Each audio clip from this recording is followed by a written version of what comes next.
find the energy required, sorry, find the energy, find the energy of converting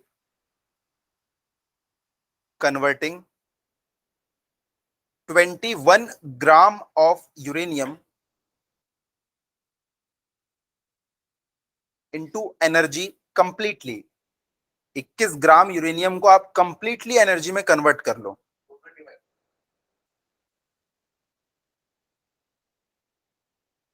21 ग्राम है, मतलब ये पूरा का पूरा मास एनर्जी में कन्वर्ट हो जाएगा. तो आपको कितनी एनर्जी मिलेगी?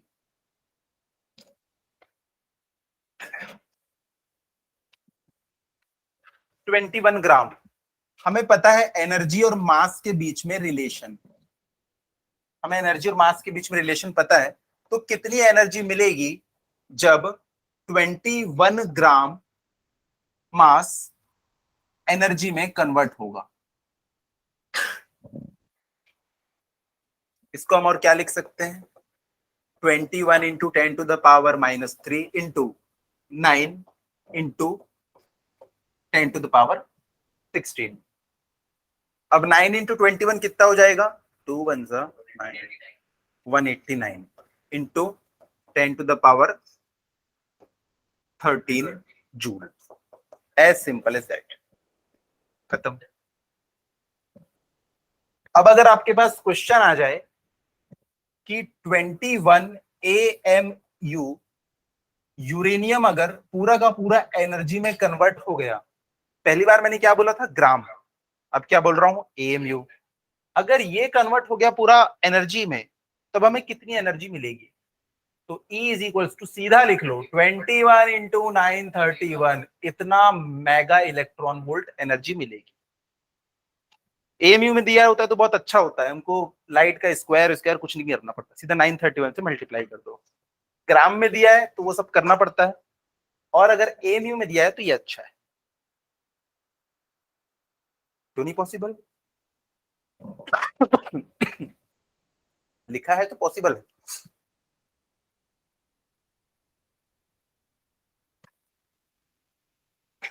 इसके बाद लिखिएगा question.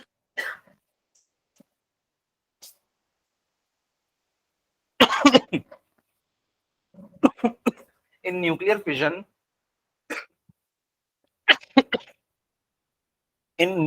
FISSION fission, 0.1% mass, 0.1% mass is 0.1% mass is converted into energy. is ये प्रीवियस ईयर का क्वेश्चन है, ये सब is converted into energy. Full stop. The energy released in fission of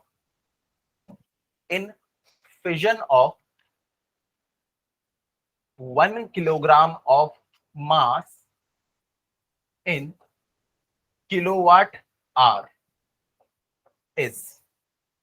तो एनर्जी आप अभी तक की निकालते थे जूल में, इलेक्ट्रॉन वोल्ट में, मेगा इलेक्ट्रॉन वोल्ट में. इस बार निकालना है आपको किसमें? किलोवाट आवर को. चलो शुरू हो जाओ. मैं कुछ ऑप्शंस भी दे देता हूं.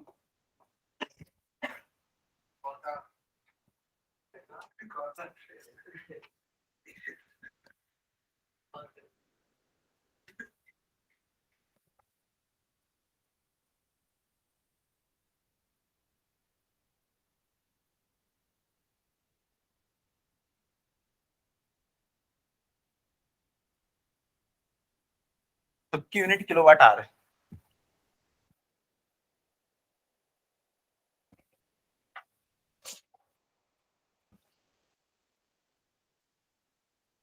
प्रीवियस ईयर का क्वेश्चन है, समझ लो. आप ही को आ गया तो कैसे बनाएंगे?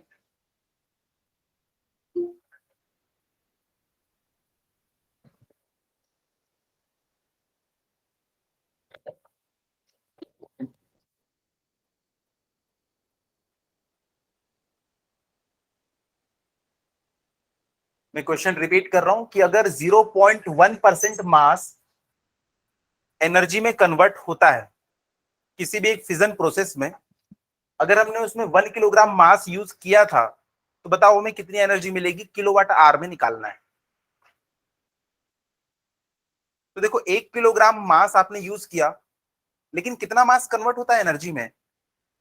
0.1% मास। तो जो मास हमको एनर्जी देने वाला है पहले उसकी वैल्यू तो निकाल लो। कितना मास एनर्जी देने वाला है? कितना मास? 0.1%। 0.1% ऑफ 1 किलोग्राम। तो इसको हम लोग क्या लिख सकते हैं? 10⁻³ किलोग्राम, इतना मास।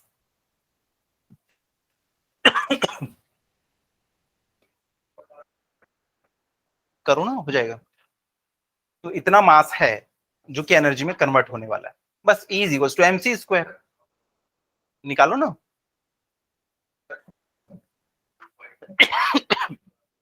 इतना मास कन्वर्ट होने वाला है और हमें एनर्जी मिलने वाली है। तो अब भी जस्ट थोड़ी देर पहले हम लोगों ने देखा है जब भी मास दिया हो तो ये वाला फॉर्मूला लगाना है, E equal to mc² kilogram में अगर दिया हो, और जब एमयू में दिया हो तो सीधा 931 से मल्टीप्लाई। यहाँ पे क्या है, ग्राम राम चल रहा है, तो इस बार हम क्या लगाएंगे? E equal to mc²। चलो देखते हैं। तो E is equals to 10⁻, minus कितना था? -3। 10⁻³ इंटू C का स्क्वायर, यानी कि 3 इंटू 10⁻8 का स्क्वायर। इसको मैं लिख सकता हूं 10⁻³ इंटू 9 इंटू 10⁻16। तो ये बन जाएगा 913 जूल। लेकिन आंसर किस में देना है? किलोवाट आर में। तो किलोवाट आर में देखो, इसको हम लोग कन्वर्ट करते हैं। देख लो सब लोग यहाँ पे, इसके बाद आप लोग ट्राई करना। तो देखो सबसे पहले तो kilowatt hour, kilowatt hour, kilowatt मतलब किलो जूल पर सेकेंड। जूल पर सेकेंड क्या होता है? वाट। इंटू आर, यही हुआ, इसको ब्रेक किया मैंने। वाट क्या होता है? जूल पर सेकेंड। तो जूल पर सेकेंड, तो ऊपर जूल को पहले तो किलो जूल बना लेते हैं। तो अगर मैं इससे 10⁻³ उधार ले लूं तो 10⁻³ क्या होता है? किलो। तो इसको मैं ऐसा भी लिख सकता हूं, इंटू 10⁻10 किलो जूल। किलो का मतलब ही होता है 10⁻3। 1 किलोग्राम बोलते हैं ना, मतलब 1000 ग्राम। तो किलो जूल तो आ गया। अब अगर कोई बच्चा इसमें ऐसा करे, इंटू 1 आर अपॉन 1 आर, कोई फर्क पड़ेगा इक्वेशन में? कोई फर्क नहीं पड़ेगा। लेकिन 1 आर में कितने सेकंड होते हैं? 3600।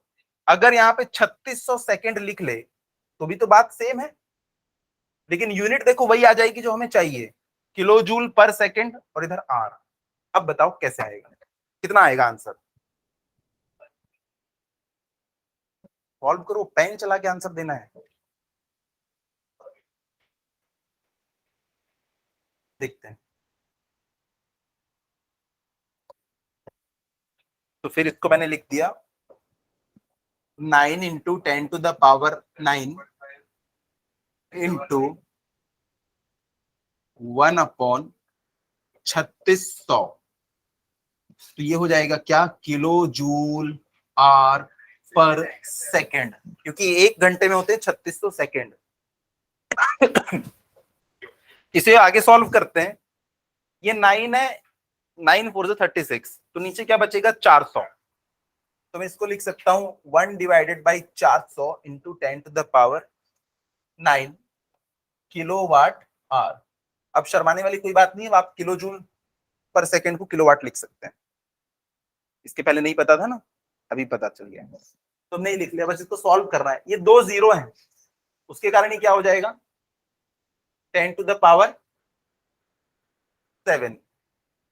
ये तो 10⁻10 चल रहा था, 9 कैसे हो गया?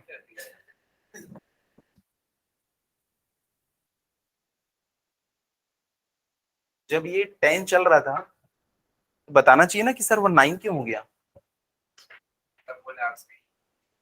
हाँ, नहीं नहीं, डाउट आना चाहिए ना। तू भी इंसान है, वो गलत हो सकता है।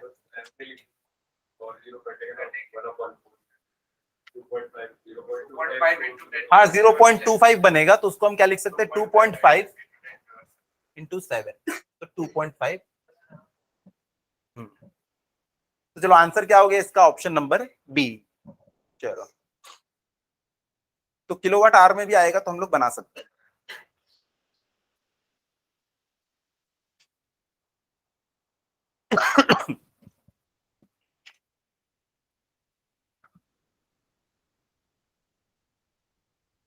चलो क्वेश्चन लिखो।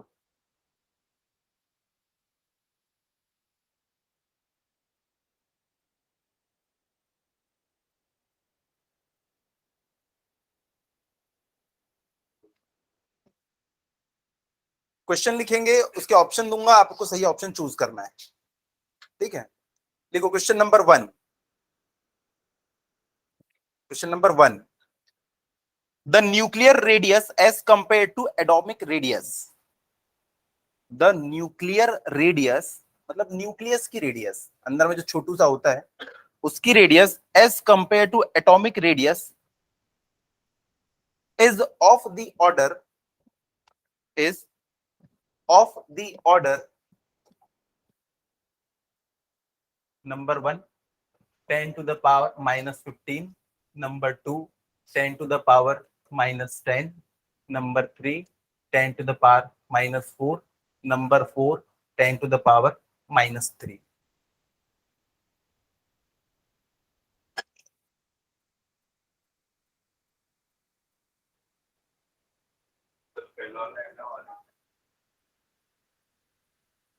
एज कंपेयर्ड पूछा है मैंने,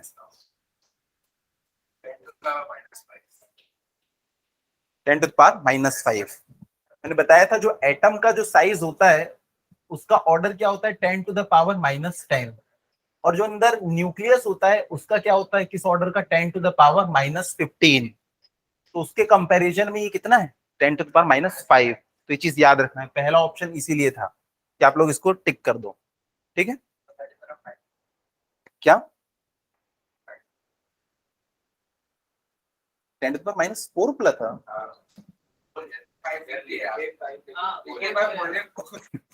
कफ सिरप का असर है।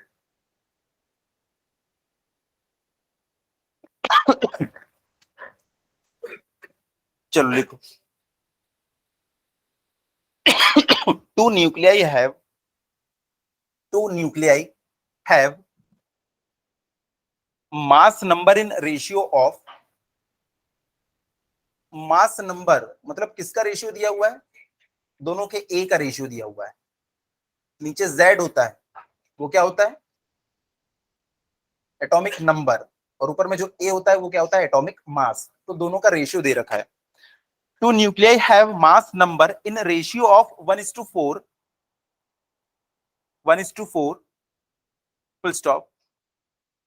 The ratio of their nuclear densities is, the ratio of their nucleus density is 1:64, 1:16, 1:4, 1:1।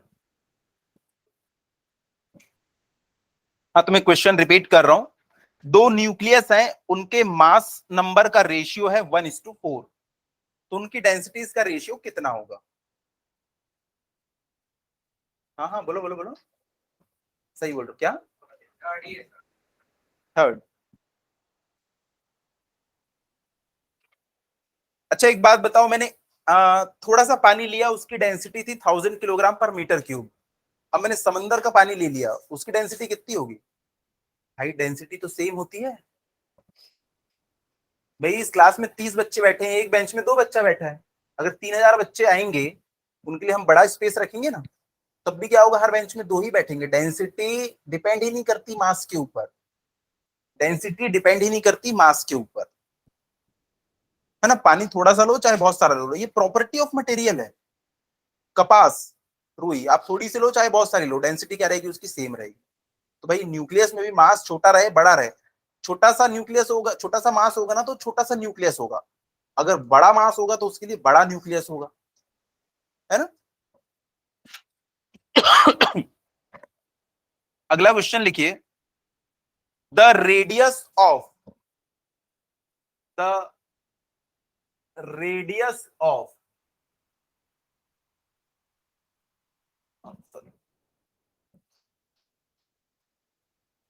32x, ये कोई एलिमेंट है जिसके लिए ना नंबर ऑफ प्रोटॉन दे रखा है हमको, नीचे लिखा है, मतलब वो क्या है, एटॉमिक नंबर है। अगर ऊपर लिख दिया तो ये क्या बन जाएगा, एटॉमिक मास। ऊपर कहीं भी लिखे इसको ना, अगर इसने ऐसा भी लिख दिया तो आप समझ जाना नीचे लिखा है ना, मतलब ये नंबर ऑफ प्रोटॉन्स ही है, चाहे इधर लिखे चाहे इधर लिखे, ऊपर लिखेगा मतलब एटॉमिक मास है। द रेडियस ऑफ इसकी nuclei is measured to B,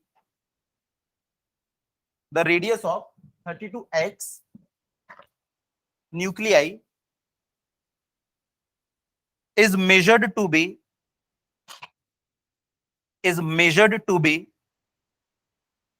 twice the radius of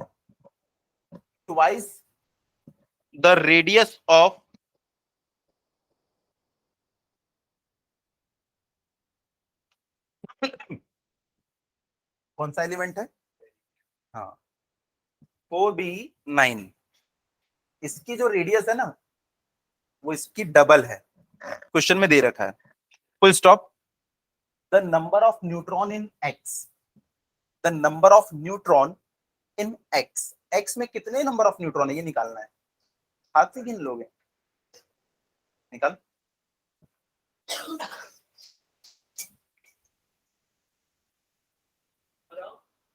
neutrons, हाँ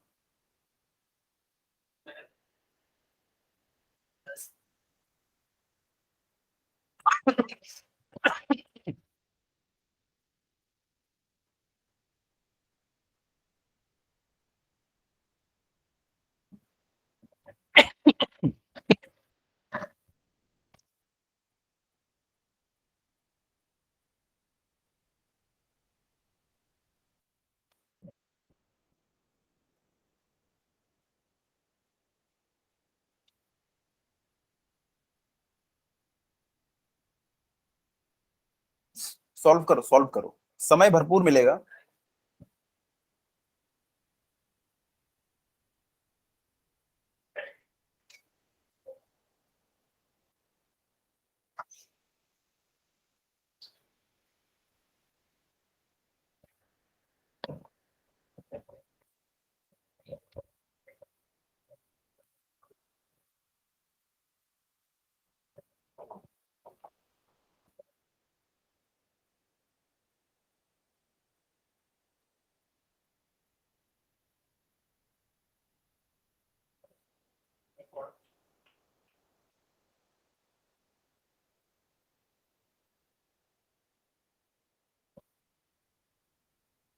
मुझे क्या पता, समझ में नहीं आ रहा है।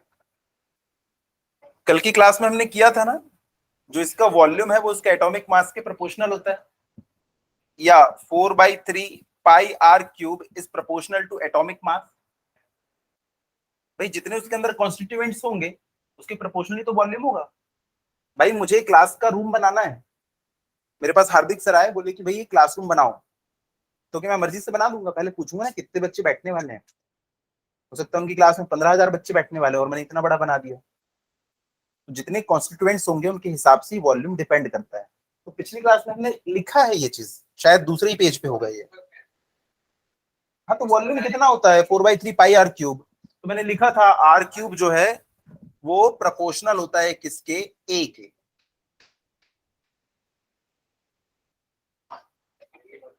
तो देखो अगर रेडियस डबल हो गई, अगर रेडियस डबल हो गई तो नंबर ऑफ कॉन्स्टिट्यूएंट्स कितने हो जाएंगे, 8 टाइम्स हो जाएंगे।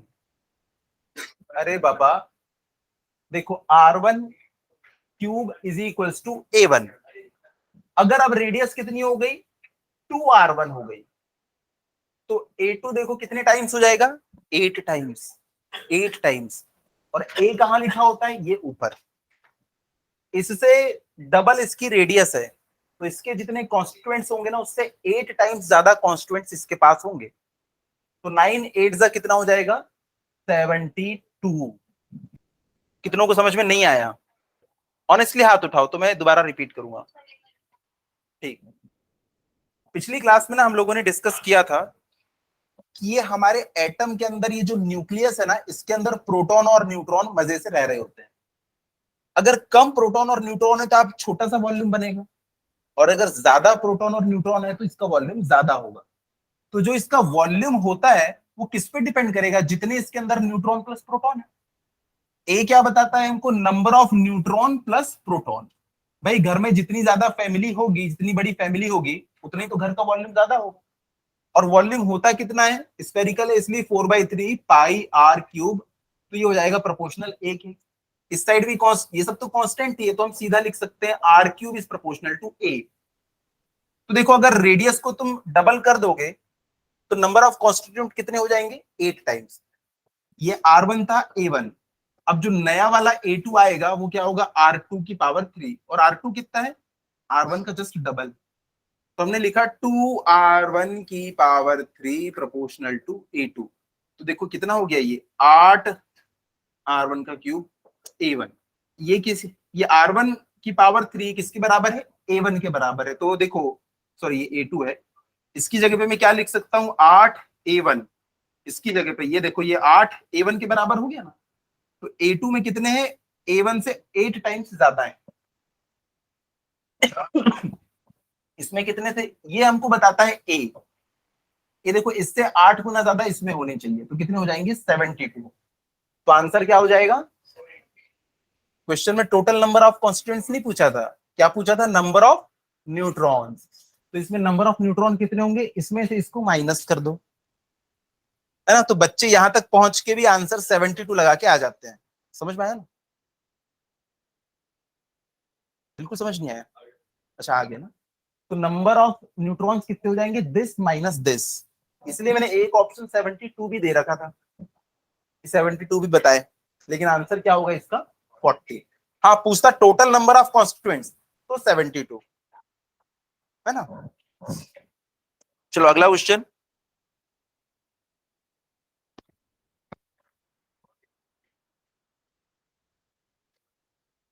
अरे जैसा क्वेश्चन दिया वैसा करो ना, कोई हाइपोथेटिकल है, आइसोटोप होगा उसका। कौन? यूरेनियम सॉलिड के फॉर्म में मिलता है इनको, येलोइश कलर का होता है ये। यूरेनियम 238 हमको नेचर में मिल जाता है इजीली। एक्चुअली जो हमको इसका ओर मिलता है इसमें 0.72% यूरेनियम 235 होता है, और बाकी का बचा कुचा, बाकी कितना बच गया? 99.28% ये यूरेनियम 238 होता है। ये हमारे किसी काम का नहीं है, इसको हम लोग ब्रेक नहीं कर पाते। तो हम लोग क्या करते हैं, हमको ना यूरेनियम 235 इसमें से निकालना होता है। इसकी वैल्यू देखो कितनी? 0.72%। और इसको निकालना बहुत मुश्किल वाला काम, इसलिए हर कोई इसको नहीं कर पाता। कुछ कंट्रीज हैं वही करती हैं ये काम, और अगर कोई सीख भी गया तो उसको ये काम नहीं करना है, ये इलीगल है। क्योंकि इससे क्या कर सकते हैं? बॉम्ब बना सकते हैं। तो ये काम आप सीख भी गए तो आप नहीं कर सकते। मेरे घर के बेसमेंट में है इसकी फैक्ट्री, किसी को बताना बस मत।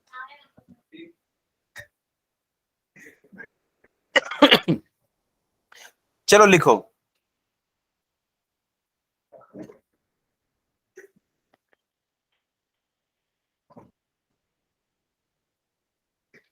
Ratio of nuclei radius, ratio of nuclei radius of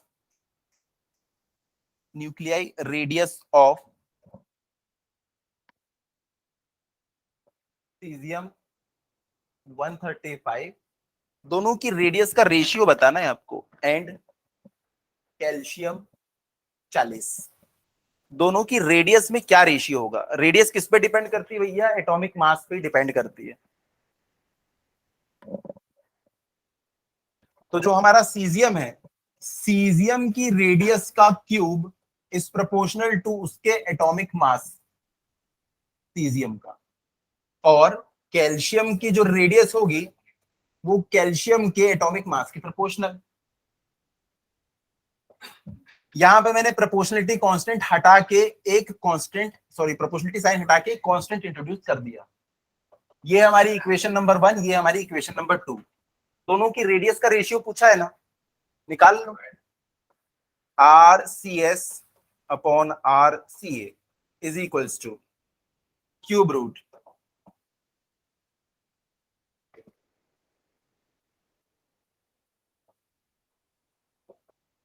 very simple, निकालो।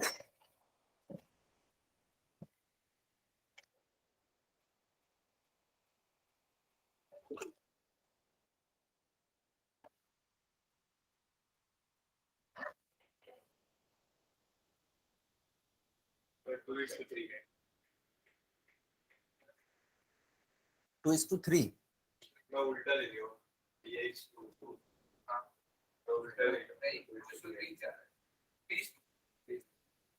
3:2, 2:3 आपका है, मतलब आपने उल्टा लिया है। हाँ तो फिर ठीक, हाँ ठीक।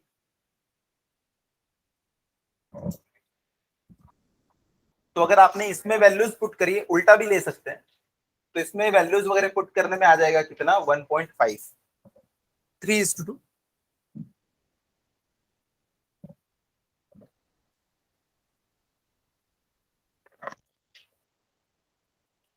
चलिए अगला question. When deuterium is bombarded, when deuterium is bombarded, मतलब आप उसको कोलाइड करवा रहे हैं। When deuterium is bombarded on, अभी पता चलेगा ना आगे कि क्या बन रहा है, उससे पता चलेगा फिजन है कि फ्यूजन है। हो सकता है कि वो उसके अंदर समा गया तो वो फ्यूजन होगा, अगर तोड़ के उसने और 2-4 एलिमेंट बना दिया तो ये तो क्या हो गया, सॉरी फिजन हो गया, और अगर उसमें समा गया तो फ्यूजन हो गया। तो आगे लिखिएगा, is bombarded on 8O16 nucleus, comma, an alpha particle is emitted, an alpha particle is emitted, then the then the product nucleus is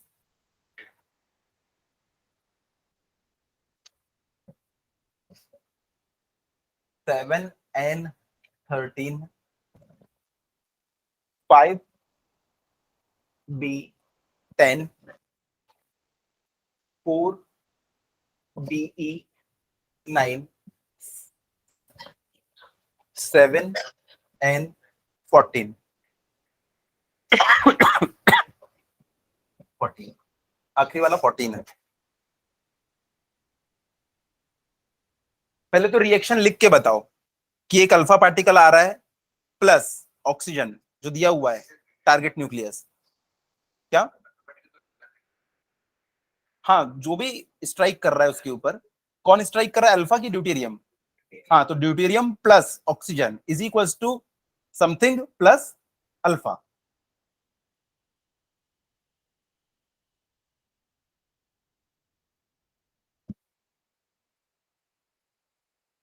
पहले इक्वेशन लिखो,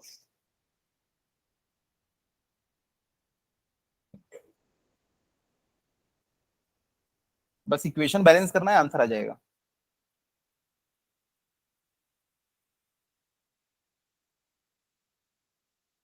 दूसरी साइड एक अल्फा पार्टिकल निकल रहा है और कुछ और एक बन गया है, क्या, हाँ 7N14, सभी का आ गया। पहले तो ये पता होना चाहिए ड्यूटेरियम को कैसे लिखें, 1H2, और ये किससे स्ट्राइक कर रहा है, प्लस 8O16। आगे चल के एक अल्फा बना, अल्फा कैसे लिखें, 2He4 प्लस कुछ बन गया है यहाँ पे ZXA, ये जो बना है ये आपको बताना है। इस साइड कितना है, 16 + 2 18, इस साइड भी ऐड करने में 18 आना चाहिए। नीचे कितना दिख रहा है 1 + 8 9। इस साइड भी क्या होना चाहिए, z की वैल्यू ऐसी होनी चाहिए कि इसको ऐड करने पे 9 आ जाए। तो बस 4th क्लास का मैथ्स है और आंसर आ जाएगा। तो आगे सॉल्व करूं, चलो।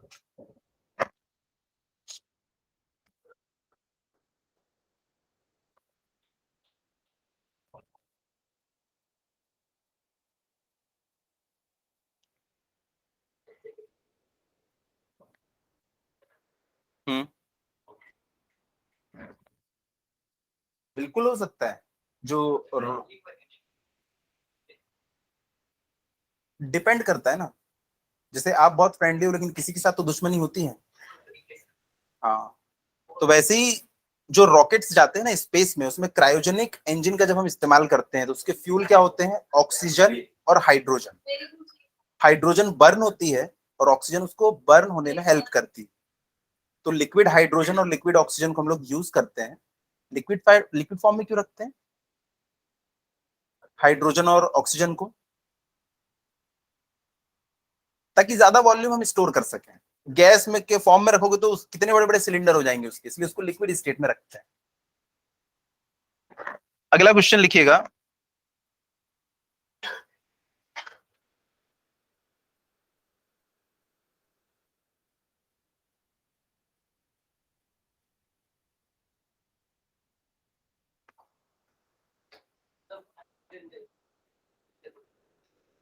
हाँ, ऑक्सीजन जलने में हेल्प करता है और हाइड्रोजन जलता है और H2O प्रोडक्ट बनता है।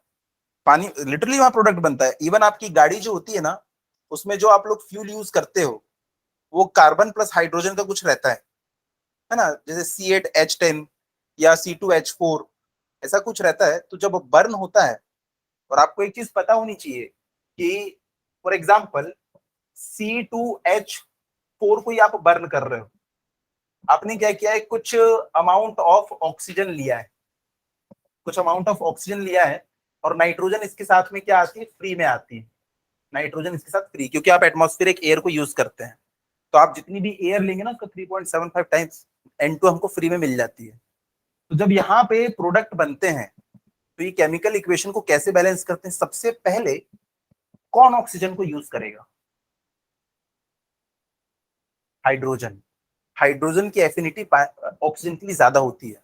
तो यहाँ पे ये जो दिख रहा है ना C2H4, तो यहाँ पे जो भी कार्बन है ना उसको ना सराउंड किए होता है हमारा हाइड्रोजन। तो ऑक्सीजन को पहले हाइड्रोजन के साथ में कंबाइंड होना पड़ता है।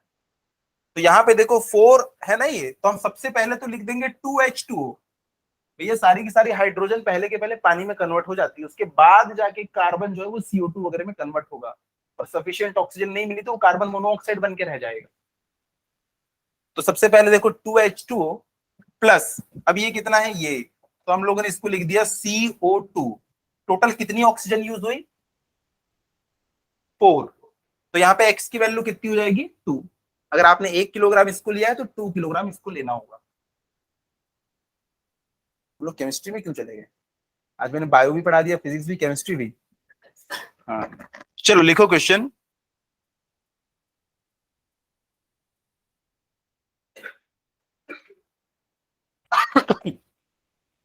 हैवी न्यूक्लियस इज, ये वाला क्वेश्चन ना आपको एक्सप्लेन करने के लिए भी आ सकता है, ये जो क्वेश्चन मैं लिखवा रहा हूं।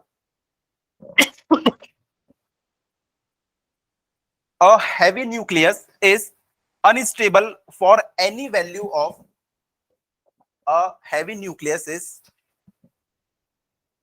unstable for any value of n by p, यानी number of neutrons divided by number of protons।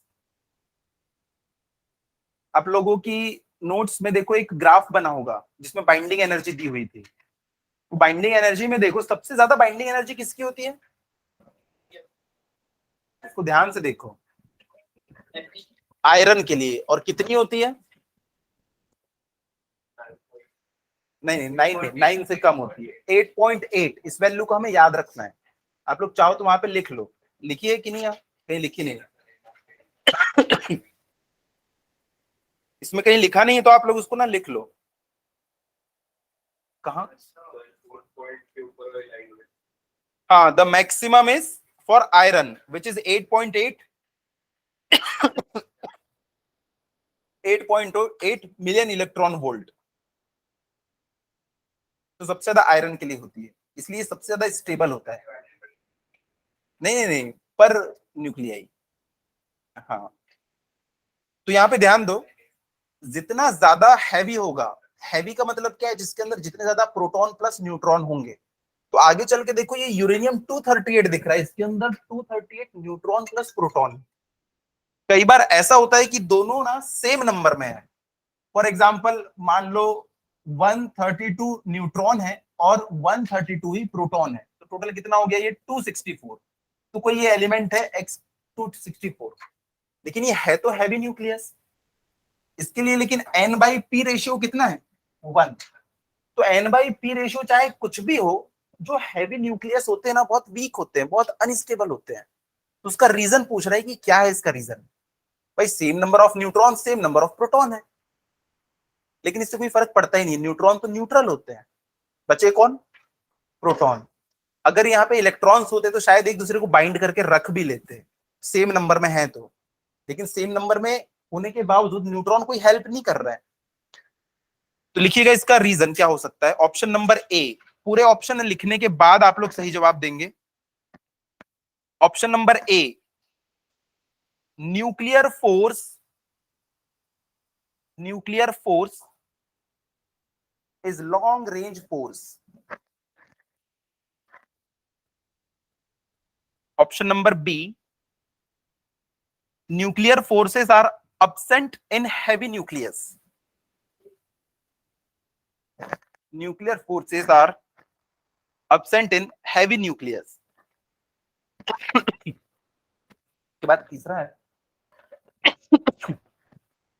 Nuclear repulsion dominate,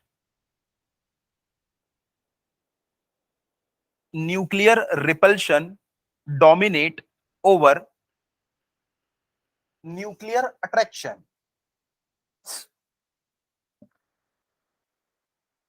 पूरा सुनना है ना। उसके बाद ऑप्शन आखिरी है electrostatic repulsion, electrostatic repulsion dominate over nuclear attraction.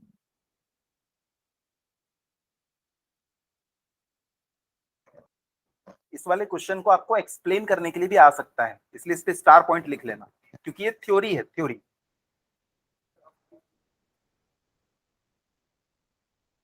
हाँ, ऑप्शन डी में रिपीट कर रहा हूं, electrostatic repulsion dominate over nuclear attraction. सोच के बताइए।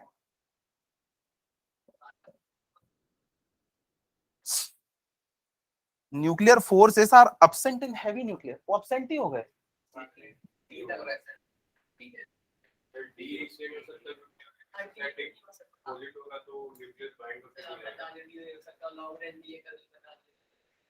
कल की क्लास में मैंने बताया था टोटल 3 टाइप के फोर्सेस होते हैं। पहला ग्रेविटेशनल फोर्स, जिसको तो हम काउंट भी नहीं करेंगे। दूसरा इलेक्ट्रोस्टैटिक, लेकिन इलेक्ट्रोस्टैटिक में कौन सा, रिपल्शन या अट्रैक्शन, रिपल्शन, क्योंकि प्रोटॉन प्रोटॉन आजू बाजू है, दो पॉजिटिव चार्ज आपस में एक साथ है, मतलब उनके बीच में कैसे लग रहा होगा, इलेक्ट्रोस्टैटिक रिपल्शन। इसके बावजूद वो आपस में बाइंड होकर कैसे रहते हैं, क्योंकि उनके बीच में एक स्ट्रॉन्ग न्यूक्लियर फोर्स एक्ट करता है। कल की क्लास में डिटेल में बताया हूं इसको कि ये जो हमारा न्यूक्लियस होता है, न्यूक्लियस पहले देखो क्या था, चलो इसको रिपीट कर लेते हैं। पहले ऐसा था कि यहाँ पे न्यूट्रॉन था, neutron neutron neutron neutron neutron, और साथ में कुछ proton proton proton proton proton proton थे। ये सब बहुत दूर दूर रहा करते थे। उसके बाद क्या हुआ, कुछ इनको सूझा और ये आपस में एक साथ हो गए। अगर ये एक साथ यहाँ पे आ गए, ये देखो ये proton proton proton proton proton proton, और इनके बीच बीच में neutron neutron neutron neutron neutron, ये सब कुछ आपस में साथ में आ गए। लेकिन यहाँ पे एक समस्या ये थी कि जब प्रोटॉन्स सब पॉजिटिव हैं तो उनके बीच में स्ट्रॉन्ग रिपल्सिव फोर्स लगना चाहिए, और ये कैसा होगा, इलेक्ट्रोस्टैटिक, क्योंकि चार्जेस यहाँ पे मूव नहीं कर रहे हैं, तो चार्जेस वहां पे खड़े, तो इलेक्ट्रोस्टैटिक रिपल्शन फोर्स लगना चाहिए, K Q1 Q2 upon R का स्क्वायर। तब भी ये एक दूसरे को रिपेल नहीं कर रहे हैं, ये लोग यहाँ पे आपस में बंधे हुए हैं। ऐसा इसलिए क्योंकि यहाँ पे ना एक स्ट्रॉन्ग न्यूक्लियर फोर्स एक्ट करता है। न्यूक्लियर फोर्स एक्ट करता है जो कि क्या करता है, ये बहुत शॉर्ट रेंज का होता है और आसपास की चीजों को ना बांध के रखने की कोशिश करता है।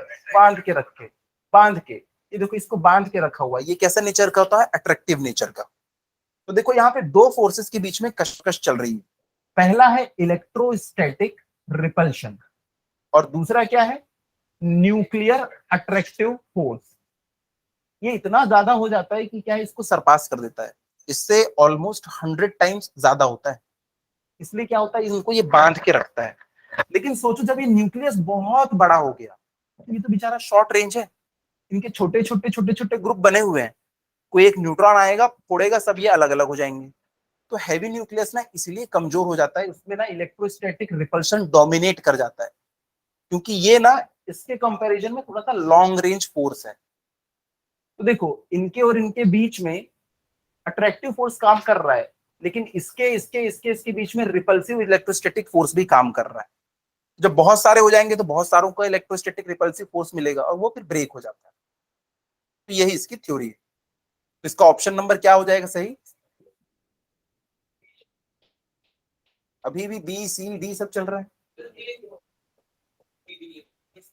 डी भी नहीं होगा। वही मैं जब से समझा रहा हूं कि इलेक्ट्रोस्टैटिक रिपल्शन फोर्स जो है ना वो डोमिनेट कर जाता है। इतना बड़ा न्यूक्लियस हो गया है, इतना बड़ा न्यूक्लियस हो गया है। ये देखो, इस बोर्ड भर के अगर मैं ये न्यूट्रॉन प्रोटॉन को बना दूं तो इलेक्ट्रोस्टैटिक रिपल्सिव फोर्स सबके बीच काम करेगा, लेकिन ये जो होता है ना बहुत शॉर्ट रेंज है। ये छोटे छोटे हिस्सों में बटा होता है, ये वाला फोर्स छोटे छोटे हिस्सों में बटा हुआ है। तो ये क्या है, कई बार ये इसको डोमिनेट कर जाता है। तो इसका आंसर क्या हो जाएगा, electrostatic repulsive force dominate over nuclear attraction force. हाँ, तो electrostatic repulsion force dominate over nuclear attraction force. मैंने रिपल्शन बोल दिया है क्या? ऑप्शन नंबर डी में मैंने क्या बोला है? आखिरी वर्ड में रिपल्शन बोला है क्या? कफ कफ सिरप, हाँ कफ सिरप का असर है। आखिरी में मैंने क्या बोला है? तुम लोग कब से पी के आए हो भाई? आधी क्लास बोल रही है अट्रैक्शन बोला है मैंने। प्राजक्ता बताएगी क्या बोला था मैंने, बस। हाँ, तो ऑप्शन नंबर डी जो है वो सही हो जाएगा। ठीक है।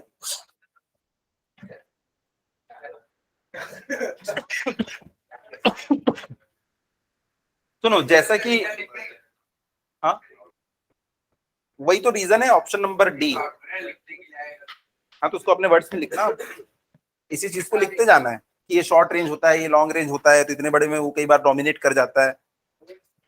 इसके बाद देखो, जैसा कि हम जानते हैं इस चैप्टर में से बहुत सारी चीजों को एलिमिनेट कर दिया है, तो इसमें एक बहुत इंपॉर्टेंट चीज बच जाती है, वो क्या है, न्यूक्लियर रिएक्टर। न्यूक्लियर रिएक्टर में क्या होता है वो हम लोगों को डिस्कस करना है। ये डायग्राम को तो आप लोग रख लेना, ये डायग्राम और इसका जो कंपोनेंट है कंस्ट्रक्शन की, क्या क्या चीजें इसमें इस्तेमाल होती है, वो सारी चीजें हम लोगों को याद करके रखना है। बहुत इजी है, बहुत इजी। पेज नंबर आप ओपन कर लीजिए 10 से मैं एक बार फिर से रिपीट कर देता हूं। 10 में देखो, एक यहाँ पे रिएक्शन लिखी हुई है। कोई एक्स नाम का एलिमेंट है, वो एक अल्फा पार्टिकल जो है उससे स्ट्राइक किया, आगे चल के एक सी नाम का एलिमेंट कोई बन गया है। वो आगे चल के वो इतना अनस्टेबल था कि वो खुद से ही ब्रेक हो गया। अच्छा,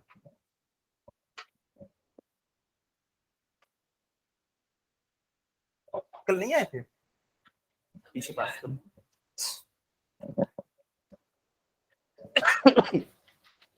तो वो किसी सी नाम के एलिमेंट में बन गया, और ये सी नाम का एलिमेंट भी ना बहुत अनस्टेबल था, ये आगे चल के खुद से ब्रेक हो गया, इसको ब्रेक करने की जरूरत नहीं पड़ी। देखो वहां पे एक ही एलिमेंट लिखा हुआ है सी, ऊपर में a+4, नीचे z+2, वो खुद से ही ब्रेक हो गया। इसका रीजन क्या है, वो ना अनस्टेबल है। न्यूक्लियस कई बार इतने अनस्टेबल होते हैं। यहाँ पे देखो, यहाँ पे ये neutron neutron neutron neutron neutron neutron neutron neutron neutron, इनके बीचों बीच लगे हुए हैं क्या, proton proton proton proton proton proton proton proton proton proton proton. ये आपस में एक दूसरे के साथ में मिलके क्यों रह रहे हैं, क्योंकि यहाँ पे एक बाइंडिंग एनर्जी काम कर रही है।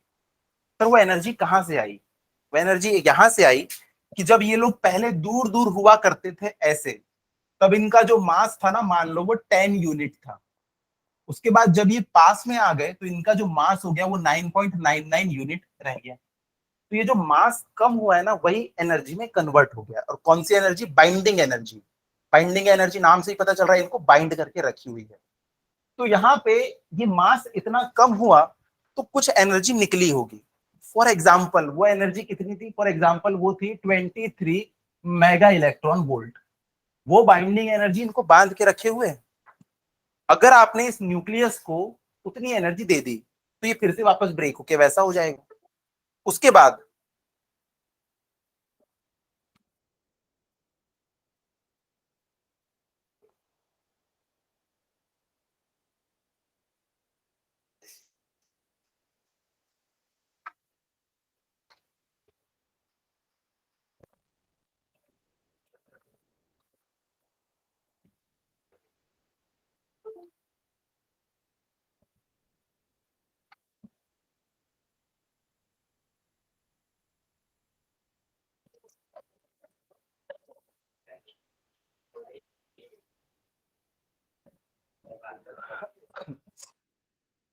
तो देखो जो मास कम हुआ था ना, वही एनर्जी के फॉर्म में यहाँ पे हो गया था। अब देखो जब कोई न्यूक्लियस ना बहुत हैवी हो जाता है, बहुत हैवी, उसमें बहुत सारे न्यूट्रॉन प्रोटॉन आपस में सब मिलके बने हुए हैं, तो इसके पास ना बहुत सारी एनर्जी हो जाती है। अब इसको स्टेबल फॉर्म में आने के लिए क्या करना पड़ता है, एनर्जी को रिलीज करना पड़ता है। आप ही लोग देखो, हर बॉडी ना मिनिमम एनर्जी की स्टेट में रहना चाहती है। यहाँ पे मान लो कि कटोरा है, इसमें आपने यहाँ पे एक बॉल रख दी, तो ये बॉल क्या करेगी, यहाँ पे आने की कोशिश करती है। यहाँ पे इसके पास मिनिमम पोटेंशियल एनर्जी होगी। तो हर बॉडी मिनिमम एनर्जी लेवल पे जाने की कोशिश करती है। हाँ, स्टेबल इक्विलिब्रियम। तो वो क्या करती है, मिनिमम एनर्जी पे जाने की कोशिश करती है। जैसे कि एक ग्राफ भी है, ये अब आप लोगों को बताने का मतलब नहीं है।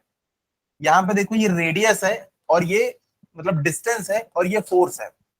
ये दो एटम्स एक पर्टिकुलर डिस्टेंस पे रखे हुए हैं, ये कोई डिस्टेंस आर है। इनकी खास बात ये होती है कि जब आप इनको पास लाना चाहोगे तब ये रिपल्सिव फोर्स लगाते हैं, ये एक दूसरे के पास नहीं आना चाहते। ऐसा इसलिए होता है, इसके पीछे हाइपोथेसिस है कि ये एक एटम है, ये एटम है, ये एटम है, ये एटम है, ये सब के सब ना जिन बॉन्ड से बने हुए हैं वो स्प्रिंग की तरह बिहेव करते हैं, स्प्रिंग की तरह। इसको स्प्रिंग बॉल हाइपोथेसिस कहा जाता है। अब देखो यहाँ पे क्या होगा, अगर आप इनको पास लाना चाहोगे तो ये अपोज करेंगे, बोलेंगे हमें पास नहीं आना है, हमें दूर ही रहना है। और अगर आपने इनको दूर करने की कोशिश की तब भी ये अपोज करेंगे। आप ऐसा दबाओगे तब भी स्प्रिंग में पोटेंशियल एनर्जी बढ़ेगी, जब आप ऐसा करोगे तब भी पोटेंशियल एनर्जी बढ़ेगी। यहाँ पे अभी पोटेंशियल एनर्जी कितनी होगी स्प्रिंग में, जीरो। ना तो ये कंप्रेस्ड है, ना तो ये elongated। तो वैसे ही इनके बीच की ना एक पर्टिकुलर डिस्टेंस होती है जिसके ऊपर ना इनकी पोटेंशियल एनर्जी जीरो होती है, और इनके बीच में फोर्स भी क्या होता है, जीरो। अभी ये ऐसी डिस्टेंस पे है, अगर इससे पास लाओगे तो रिपल्सिव फोर्स, इससे दूर ले जाओगे तो अट्रैक्टिव फोर्स। ठीक है। तो फोर्स और ये डिस्टेंस के बीच में मैंने एक ग्राफ बनाया, मैंने नहीं, साइंटिस्ट लोगों ने बनाया है। वो ग्राफ कुछ इस तरीके का मिलता है हमको, ये इस तरीके का। एक पर्टिकुलर डिस्टेंस ऐसी होती है जिसको हम आर नॉट कहते हैं, वहां पे इनके बीच ना कोई फोर्स नहीं लगता, कोई भी फोर्स नहीं, ना तो अट्रैक्टिव फोर्स ना तो रिपल्सिव फोर्स। तो ये क्या है, मिनिमम एनर्जी की कंडीशन में है। तो हर एटम ना मिनिमम एनर्जी में रहना चाहता है। दिखता है वो अनस्टेबल हो रहा है तो वो अपने में से ना एनर्जी को रिलीज कर देता है, जिसको हम लोग रेडियो एक्टिव डिस्चार्ज कहते हैं ना। तो रेडियो एक्टिव फॉर्म में वो कुछ ना कुछ अपनी एनर्जी को निकालते रहता है, अपनी एनर्जी को निकालते रहता है। तो वैसे क्या होगा, कुछ हैवी न्यूक्लियस होते हैं, वो इतने अनस्टेबल होते हैं कि खुद से तो वो डिके नहीं करेंगे, लेकिन अगर कोई आके न्यूट्रॉन उसको छेड़ दिया तो वो पूरे बिखर जाते हैं। जैसे ताश के पत्तों का महल बनाते हैं। अब एक भी छोटा सा बच्चा पिंग पोंग बॉल ले आया और जैसे ही उसके ऊपर मारेगा तो क्या होगा, पूरा वो बिखर जाता है। तो वैसे ही हमारा यूरेनियम जो है, इसका एटॉमिक मास नंबर कितना है, 235। एक्चुअली 238 है, लेकिन वो एक्सेप्शनल केस है, वो बहुत स्टेबल होता है। As compare to uranium 235। तो यूरेनियम 235 ना बहुत अनस्टेबल है, उस पर जैसे ही एक न्यूट्रॉन आके टकराता है तो वो दो पार्ट में ब्रेक हो जाता है। अगले पेज में देखो, आपको डायग्राम दिखेगा यहाँ पे एक न्यूट्रॉन आया और यूरेनियम 235 में टकराया, तो क्या हुआ, क्रिप्टॉन बना और बेरियम बना और बीच में निकली एनर्जी। वह एनर्जी कितनी होती है, करीब करीब 200 मिलियन इलेक्ट्रॉन वोल्ट निकलती है।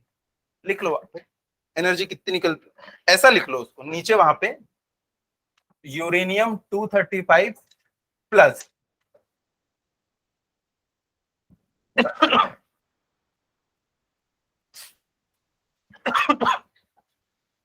प्लस एक न्यूट्रॉन बना लो, इसमें क्या मिलता है हमको, क्रिप्टॉन मिलता है प्लस बेरियम मिलता है प्लस 3 न्यूट्रॉन मिलते हैं प्लस 200 MeV, इतनी एनर्जी मिलती है। वो बेरियम और क्रिप्टॉन के ऊपर जो जो है वो लिख लेना शीट से देख के।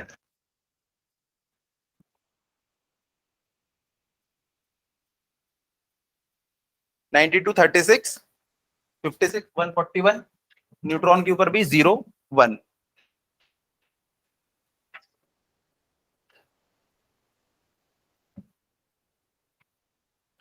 तो देखो इतनी एनर्जी निकलती है, तो हम चाहते हैं कि बहुत सारे न्यूट्रॉन जाएं और बहुत सारे यूरेनियम से टकराएं और हर बार हमको इतनी एनर्जी मिलती जाए, ये हमारी ख्वाहिश है।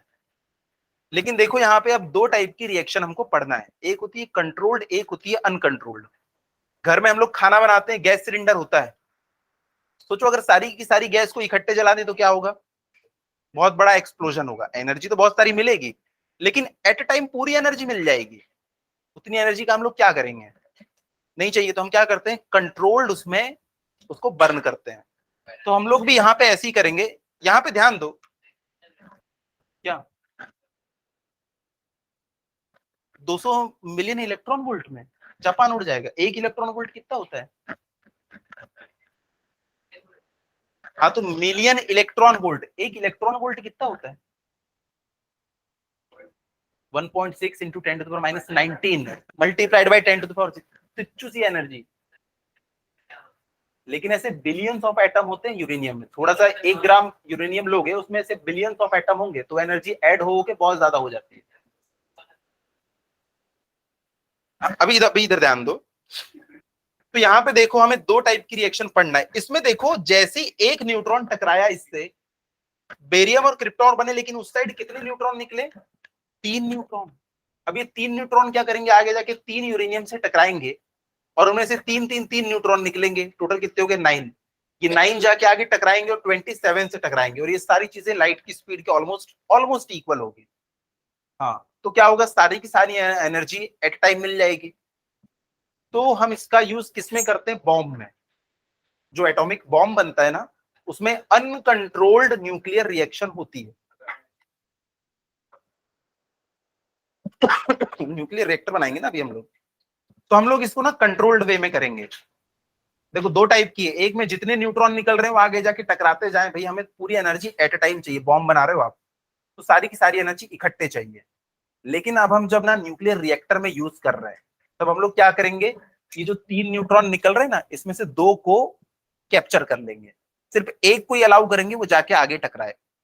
कंट्रोल्ड, जब हम देखेंगे कि अरे यार ठंडा पड़ा है रिएक्टर, चलो 2 को जाने दो, अच्छा अब चलो वापस से 1 को जाने दो, ये हम कंट्रोल करते रहेंगे। तो न्यूट्रॉन्स को आप कंट्रोल कर रहे हो, यूरेनियम से टकराएं कि ना टकराएं, वो कंट्रोल्ड रिएक्शन हो जाएगी। ठीक है, तो यहां पे देखो एक लिखा हुआ है, K is equals to rate of production of neutrons divided by rate of loss of neutron. यहां पे देखो ये पहले वाले में कितने न्यूट्रॉन का लॉस हुआ, एक इसके अंदर चला गया था और बदले में कितने मिले, 3। तो K की वैल्यू कितनी हो जाएगी, 3:1। तो यहाँ पे ये हमारा रिप्रोडक्शन फैक्टर कितना हो जाएगा, 3 का। तो ये अनकंट्रोल्ड रिएक्शन कहलाती है। अगर किसी तरीके से हम लोगों ने ऐसा मैनेज किया कि 2 को कैप्चर कर ले, तो एक ही आगे रिप्रोड्यूस होगा और एक जो है ये हमारा लॉस हुआ, तो ये किसके इक्वल हो गया, 1 के इक्वल हो गया। इसको हम लोग क्या कहेंगे, कंट्रोल्ड रिएक्शन कहेंगे। यही अच्छा होता है। और K की वैल्यू अगर 1 से भी कम हो गई तो धीरे धीरे ये तो न्यूक्लियर रिएक्शन स्टॉप हो जाएगी। जितने न्यूट्रॉन्स का लॉस हो रहा है उससे भी ज्यादा आप कैप्चर करते चले जा रहे हो। समझ रहे हो कि अगर 1000 न्यूट्रॉन निकले, मतलब 1000 न्यूट्रॉन का लॉस हुआ, वो 1000 यूरेनियम से टकराए, उसके बाद कितने निकले होंगे? 3000 निकले होंगे। आपने 3000 में से 2500 को वापस ले लिया, तो देखो 1000 टकराए थे और निकले कितने? 500। तो के की वैल्यू 1 से कम हो जाएगी, तो इसमें क्या होगा? धीरे धीरे रिएक्शन जो है स्टॉप हो जाएगी। इसके बाद देखो आगे, न्यूक्लियर रिएक्टर, इसके अंदर काम क्या होता है वो देखते हैं। बहुत इंपॉर्टेंट चीज है और बहुत इजी चीज भी है। न्यूक्लियर रिएक्टर है, देखो होता क्या है, नेचुरली हमको जो मिलता है वो यूरेनियम 238 मिलता है। यूरेनियम 238, इसमें 99.78% यूरेनियम 238 होता है, लेकिन 0.72% यूरेनियम 235 होता है।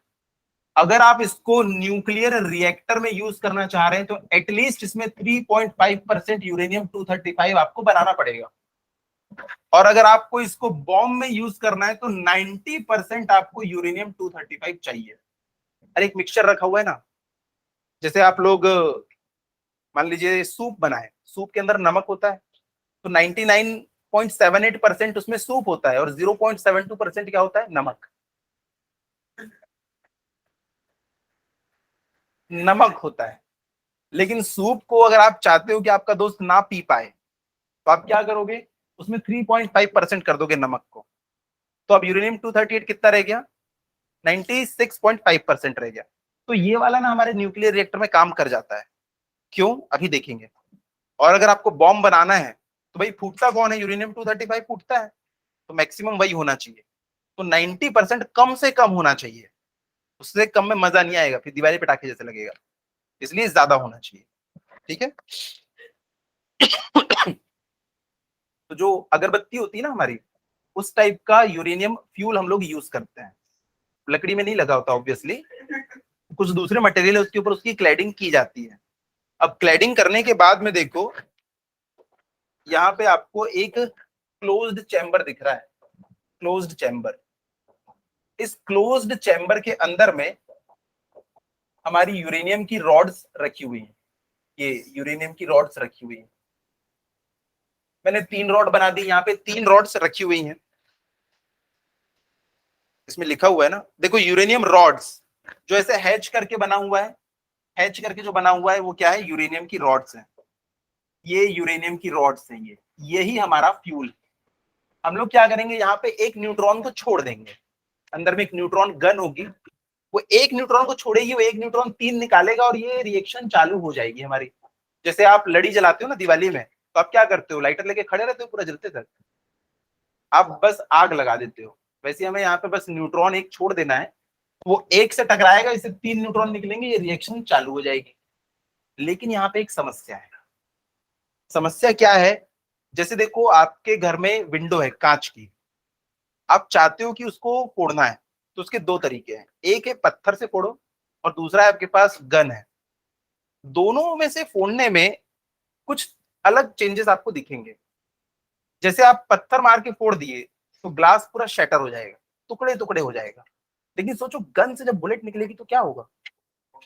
बस एक छोटा सा होल हो जाएगा, क्योंकि उसकी स्पीड बहुत ज्यादा है। तो वैसे ही ना यहाँ पे होता है। ये मैंने एक एग्जांपल दिया है कि जब बहुत फास्ट न्यूट्रॉन होता है ना, तो यूरेनियम को अच्छे से क्या ब्रेक ही नहीं कर पाता। तो हमें कैसा न्यूट्रॉन चाहिए? एक पर्टिकुलर, स्लो नहीं, एक पर्टिकुलर स्पीड वाला। ज्यादा स्लो हो गया तो उसमें भी पत्थर को धीरे से ऐसा किए तो टूटेगा क्या? नहीं टूटेगा ना। तो हमें एक पर्टिकुलर स्पीड चाहिए भाई, पर्टिकुलर स्पीड।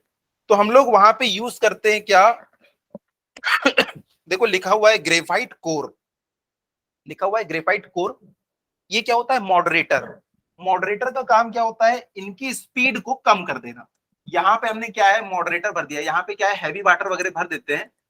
हैवी वाटर वगैरह पूरा भरा हुआ है, तो इससे क्या होता है कि इसमें जब न्यूट्रॉन तैरते हैं ना, तो उनकी स्पीड क्या हो जाती है? थोड़ी सी कम हो जाती है। थोड़ी सी कम, इतनी कम कि वो आगे चल के यूरेनियम को ब्रेक कर सके, इतनी कम हो गई। चलो उसके बाद देखो वहां पे एक और चीज दिख रही है नीचे में, boron control rods. Boron control rods, ये भैया बहुत इंपॉर्टेंट चीज, बोरॉन कंट्रोल्ड रॉड्स। ये देखो ये क्या कर सकती है? ये जो अपना कंबस्शन चैम्बर है ना, इससे अंदर बाहर हो सकती है। जब न्यूट्रॉन कुछ ज्यादा ही निकल रहे हैं तो इस रॉड को क्या करो, अंदर इंसर्ट कर दो, वो न्यूट्रॉन्स को एब्जॉर्ब कर लेगी। कंट्रोल रॉड है ये रिएक्शन को कंट्रोल करती है, एब्जॉर्ब कर लेगा। यहाँ पे देखो 3 न्यूट्रॉन निकलते हैं ना, तीन निकलते हैं, तो यहाँ पे एक चेन रिएक्शन बन जाएगी, जो कि 3, 9, 27, 21, ये कहां तक के चले जाएगा। तो हमको क्या करना है, बाकी के 2 को कैप्चर करना है, एक को ही आगे जाने देना है। तो यहाँ पे कंट्रोल रॉड्स यूज होती है, वो किस मटेरियल की होती है, जनरली बोरॉन की होती है। तो जैसे ही इसमें कोई न्यूट्रॉन टकराता है ना, तो अंदर ही कैप्चर हो जाता है, उसके अंदर ही हो जाता है, वो आगे फिर पार्टिसिपेट नहीं करेगा रिएक्शन में। उसके बाद देखो सबसे बाहर दिख रहा है आपको कंक्रीट चैम्बर। सबसे बाहर क्या दिख रहा है आपको, कंक्रीट चैम्बर। कंक्रीट चैम्बर का क्या काम होगा, यहाँ पे जो कंक्रीट चैम्बर होता है ना, मतलब जो दीवार होती है उसकी थिकनेस कितनी होती है, इस कमरे से भी ज्यादा, इस कमरे से ज्यादा उसकी थिकनेस होती है। इतनी ज्यादा थिकनेस क्यों, हाँ क्योंकि यहाँ पे जब न्यूक्लियर रिएक्शंस होती है ना, तो ऐसे ऐसे रेडियोएक्टिव मटेरियल्स निकलते हैं, अल्फा बीटा गामा रेज, जो कि बाहर निकल के हार्म कर सकती है। इस वजह से क्या होता है, हाँ क्या बोल रहे हैं, कंक्रीट लिखा हुआ है ना, कंक्रीट चैम्बर, कंक्रीट चैम्बर। तो कंक्रीट का हम लोग बना देते हैं, उसमें क्या है, एब्जॉर्ब हो जाता है। इतना मोटा है ये कि उसमें इतने हाई स्पीड के जो पार्टिकल आते हैं, मेनली गामा रेज से हमको दिक्कत होती है। गामा रेज जैसी आती है ना, तो अंदर ना कैप्चर हो जाती है, उसके बाहर निकल ही नहीं पाती है। जैसे कि देखो यहाँ पे एक कांच की विंडो है, मैंने बुलेट चलाया तो बुलेट आर पार हो गई, लेकिन उसको अगर मैं बहुत थिक बना दूं तो क्या बुलेट कभी आर पार हो पाएगी, अंदर ही फंस जाएगी ना। तो वैसे ही कंक्रीट का हम लोग यूज करते हैं, सस्ता है मस्त कंक्रीट।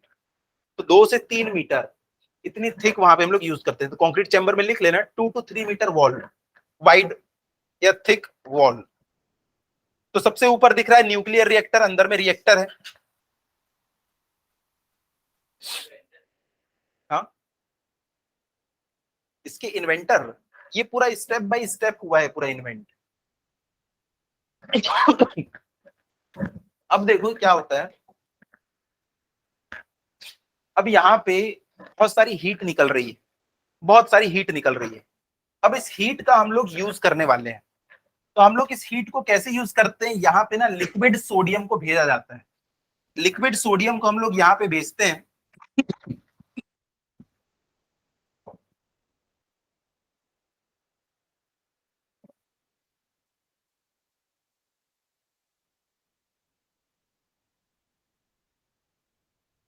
देखो लिक्विड सोडियम यहाँ से जाएगा, पूरा यहाँ से वो क्या करेगा, ले लेगा हीट को और यहाँ से बाहर निकलेगा।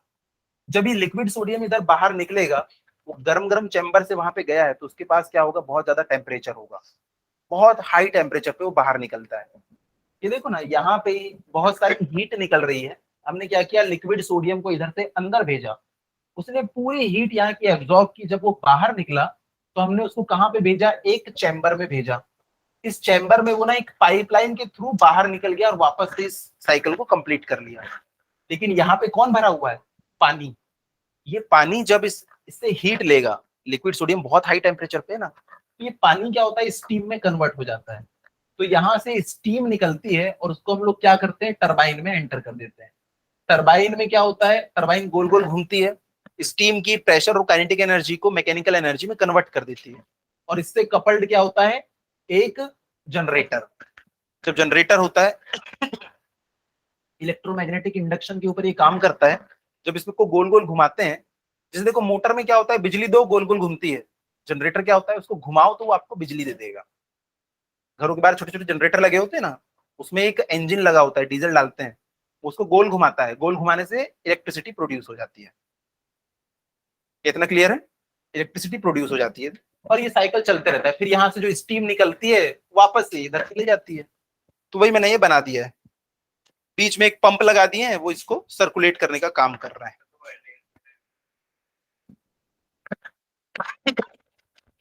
स्टीम के पास कौन सी एनर्जी हो जाएगी, प्रेशर एनर्जी और काइनेटिक एनर्जी।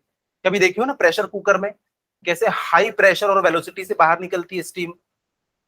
तो स्टीम के पास कौन सी एनर्जी होती है, प्रेशर की भी, तभी तो उसने सीटी को ऊपर उठाया। और काइनेटिक एनर्जी बहुत स्पीड में निकलती है। तो उसको हमने क्या किया, टरबाइन क्या है, पंखा है, पंखा। इस पंखे पे आप बहुत तेजी से स्टीम टकराओगे तो क्या घूमने नहीं लगेगा? ये घूमने लगा। जैसे ही वो घुमा तो उससे जनरेटर घुमा और इलेक्ट्रिसिटी प्रोड्यूस हो गई। ये आगे चल के स्टीम जो है वापस से अंदर चले गई क्योंकि अब ठंडी हो जाएगी ये। तो एक्सपांशन प्रोसेस कहते हैं। एक्सपांड होते होते वो पानी बन गई, वापस से आई, वापस से इसने हीट ली। अच्छा मेरे एक क्वेश्चन का आंसर दो, काय को हम लोग लिक्विड सोडियम का यहाँ पे इस्तेमाल कर रहे हैं? सीधा पानी को यहाँ भेजो ना, पानी को यहीं से स्टीम बना के यहाँ पे ले आओ, तो और मजा आ जाएगा। हाँ,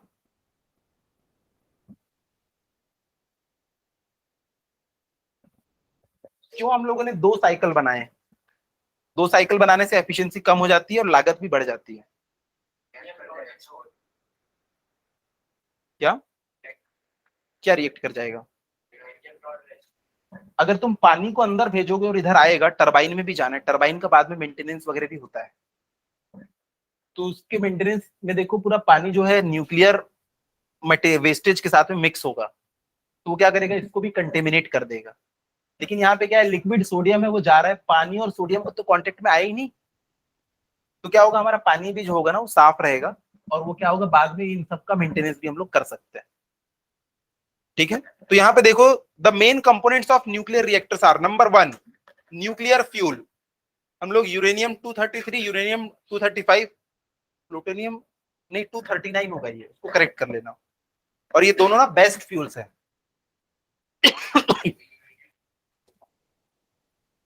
देखो यूरेनियम 235 और प्लूटोनियम 239 ये दोनों बेस्ट फ्यूल्स है, वो 99 गलती से हो गया होगा।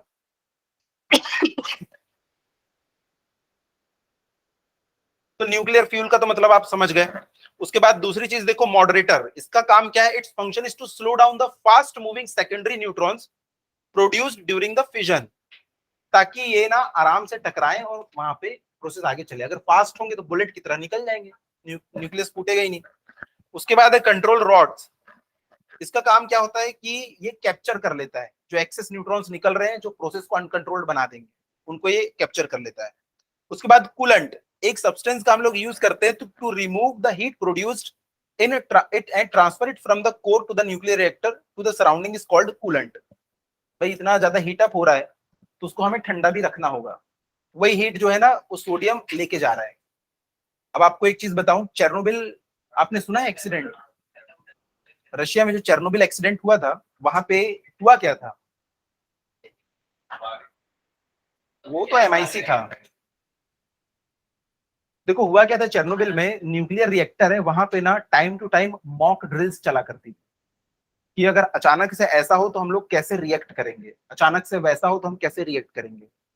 तो पूरी पब्लिक को बता दिए थे उन्होंने अपनी कि देखो आज ना हम लोग कूलेंट की सप्लाई रोकने वाले हैं, उससे क्या होगा, उसका टेम्परेचर बहुत बढ़ेगा, पूरे सायरन वायरन बजेंगे, सब लोग दौड़ के आना और पूरा कूलेंट का व्यवस्था ढंग से कर देना, है ना। और बाकी लोग क्या करेंगे, बाकी लोगों को सेफ जगह पे ले जाएंगे, जिसका जो काम है वो मॉक ड्रिल में करके बताएगा। जैसे अभी हुआ था ना कोरोना के लिए हॉस्पिटल से मॉक ड्रिल, वैसे मॉक ड्रिल होगी है। अब इन्होंने कूलेंट को बोले बंद करूं सर, हाँ बंद करो, बंद तो हो गया। अब जब मॉक ड्रिल चालू हुई, कितने बोले अब भाई चालू भी कर दे, ये तो चालू ही नहीं हो रहा है, तो वो कूलेंट चालू ही नहीं हुआ।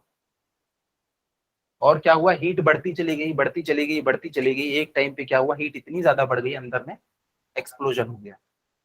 तो उसके पास में रशिया ने क्या किया था, पहले अभी तो यूक्रेन में आता है वो, पहले रशिया का ही पार्ट था, उसके पास में एक बहुत आलीशान सिटी बनाया था, क्योंकि ये बाहर का एरिया था ऐसा जंगल वंगल वाला, उसमें पूरा इसने क्या किया, न्यूक्लियर प्लांट बनाया, उसके पास में एक बहुत हाई फाई वो बनाया था सिटी।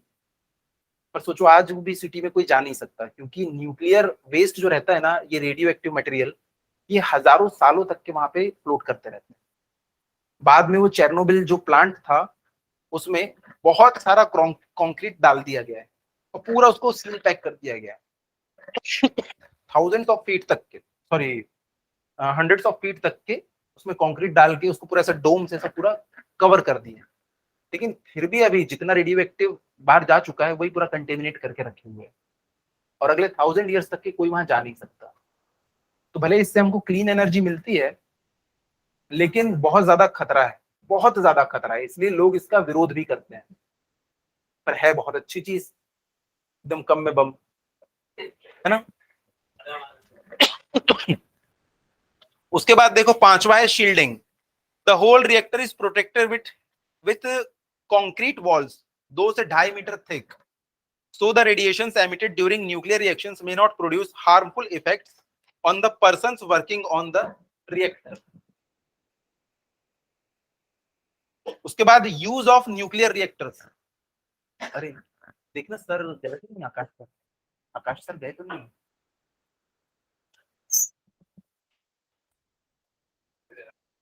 देखो ऑफिस में।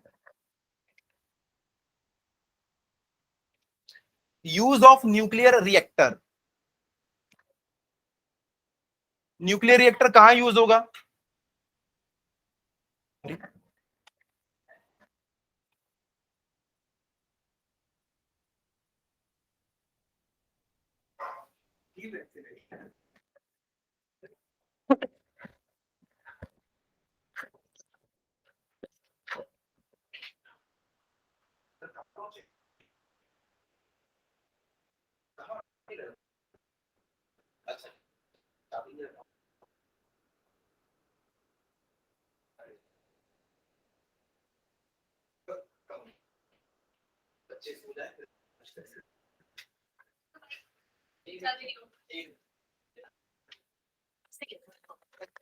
अरे चलो इसको खत्म करके घर जाते हैं एकदम रिलैक्स। आखिरी पेज तो है। इसके बाद देखो use of nuclear reactor, nuclear reactor का क्या यूज करोगे यार? पावर प्रोडक्शन वगैरह में करोगे तो सब लिखा हुआ है। उसके बाद है न्यूक्लियर फ्यूजन। न्यूक्लियर फ्यूजन का मतलब क्या होता है? जब दो लाइटर न्यूक्लियाई मिलके एक बड़ा न्यूक्लियाई बना लेते हैं, जैसे कि सन में ये प्रोसेस होती है। सन में 1H1 प्लस 1H1 ये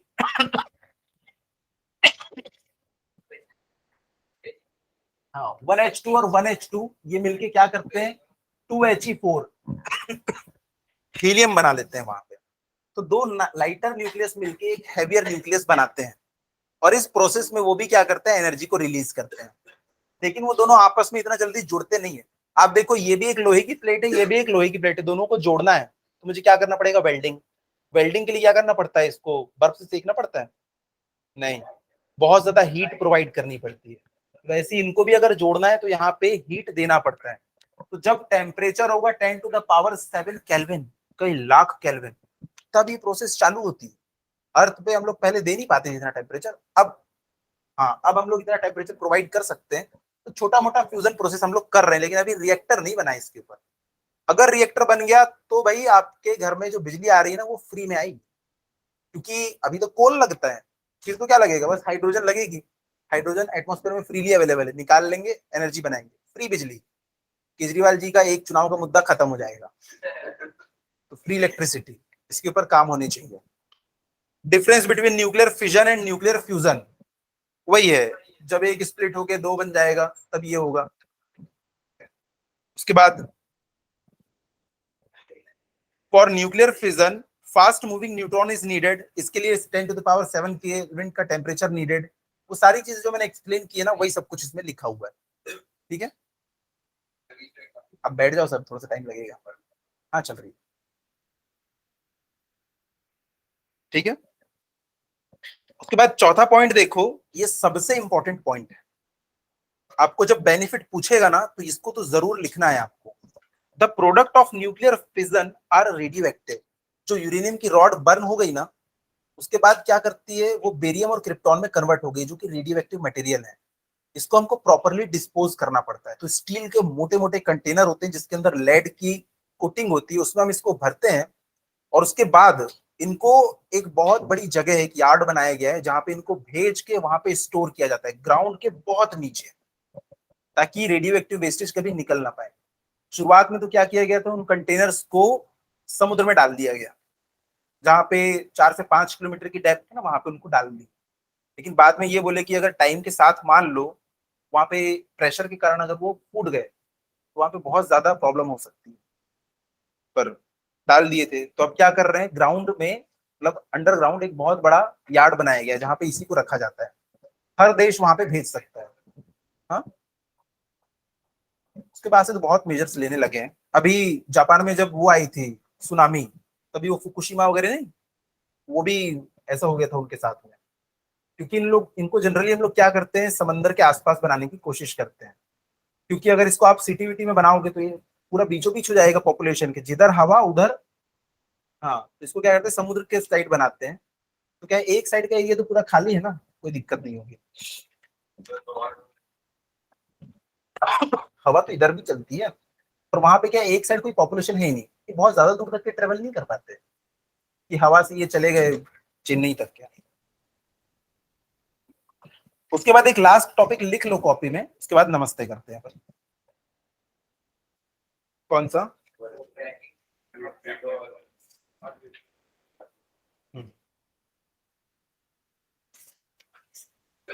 तो देखो, ये टॉपिक भले हमारे सिलेबस में नहीं है, लेकिन ये आपको ना पूछ सकता है एग्जाम में।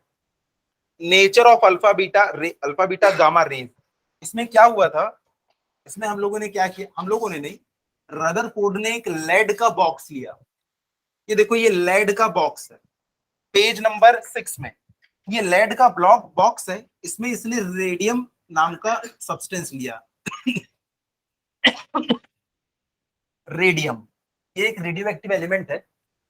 अब इसमें से क्या हुआ, ये स्टेबल होने के लिए अपने में से अल्फा बीटा गामा ये सब रेडिएशन करते रहता है। तो जब ये रेडिएशन कर रहा था, तब इन्होंने क्या किया, यहाँ पे दो प्लेट्स लगाई। एक प्लेट थी नेगेटिवली चार्ज्ड और एक प्लेट थी कैसी, पॉजिटिवली चार्ज्ड। तो उन्होंने देखा कि कुछ पार्टिकल जाके यहाँ पे स्ट्राइक कर रहे हैं, कुछ पार्टिकल जाके यहाँ पे स्ट्राइक कर रहे हैं, और कुछ सीधे निकल रहे हैं। इसका मतलब कुछ पार्टिकल कैसे हैं, पॉजिटिवली चार्ज्ड है, क्योंकि वो नेगेटिव प्लेट की तरफ अट्रैक्ट हो रहे हैं। उनको नाम दिया गया क्या, अल्फा। कुछ नेगेटिव पार्टिकल्स हैं जो कि पॉजिटिव की तरफ अट्रैक्ट हो रहे हैं। पॉजिटिव की तरफ अट्रैक्ट हो रहे हैं मतलब ऑब्वियसली नेगेटिव होंगे, और कुछ सीधे चले जा रहे हैं मतलब वो कैसे हैं, न्यूट्रल है। तो इनको नाम दिया गया बीटा, और इसको नाम क्या दिया गया, गामा। ये प्योर एनर्जी होती है। जो गामा पार्टिकल होते हैं ना, वो क्या होते हैं, प्योर एनर्जी। ये क्या होता है, हीलियम होता है। ये क्या होता है, इलेक्ट्रॉन होता है। और ये क्या होते हैं, प्योर एनर्जी। लिखवा देता हूं मैं, लिखो, 3 डब्बे बना देना, अल्फा बीटा गामा। अल्फा के नीचे कुछ कुछ लिखाऊंगा, बीटा के नीचे कुछ कुछ, गामा के नीचे कुछ कुछ। तो अल्फा बीटा गामा, ये क्या होता है, 2He4।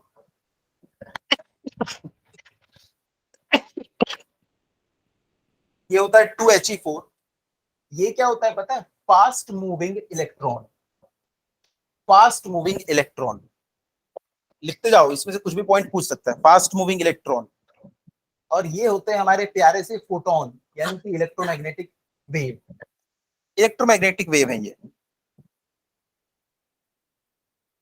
अच्छा, इसके ऊपर चार्ज कितना होगा, +2E। इसके ऊपर कितना होगा, -E। और ये तो न्यूट्रल होते हैं, ये होते हैं न्यूट्रल। उसके बाद मास, इनका जो मास होता है वो होता है 4 टाइम्स मास ऑफ प्रोटॉन। इसका मास होता है मास ऑफ इलेक्ट्रॉन के इक्वल। और फोटोन का मास कितना होता है, फोटोन शुद्ध एनर्जी है, यानी कि उसका रेस्ट मास 0 होता है। इसको हम लोग बताए क्लास में, rest mass is equal to 0।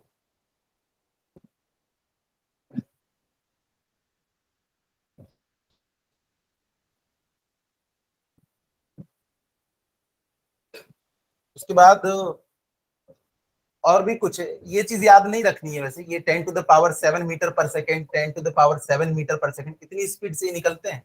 और ये निकलते हैं 3 × 10⁸ मीटर पर सेकेंड की स्पीड से, लाइट की स्पीड से। इसलिए बहुत डेंजरस होते हैं, बहुत ज्यादा डेंजरस। गामा पार्टिकल ही बहुत खतरनाक होते हैं। सन से भी कंटिन्यूसली गामा पार्टिकल्स निकलते हैं, लेकिन वो अर्थ तक के पहुंच नहीं पाते हैं।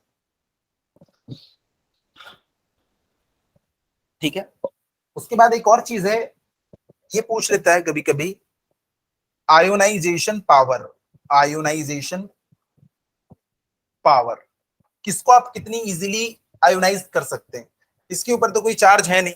अगर इसको आयोनाइजेशन पावर अगर इसकी 1 है, तो इसकी आयोनाइजेशन पावर हो जाती है 100 टाइम्स दैट ऑफ गामा। और इसकी हो जाती है इससे भी 100 गुना ज्यादा, यानी कि 10,000 टाइम्स दैट ऑफ गामा। क्या है, बस हमको वैल्यू याद कर लेनी है। भाई जिसके पास जितना चार्ज होता है ना वो उतना आसानी से आयोनाइज हो जाएगा, सीधी सी बात। जिसके पास जितना ज्यादा चार्ज होगा उतना जल्दी आसानी से हो जाएगा।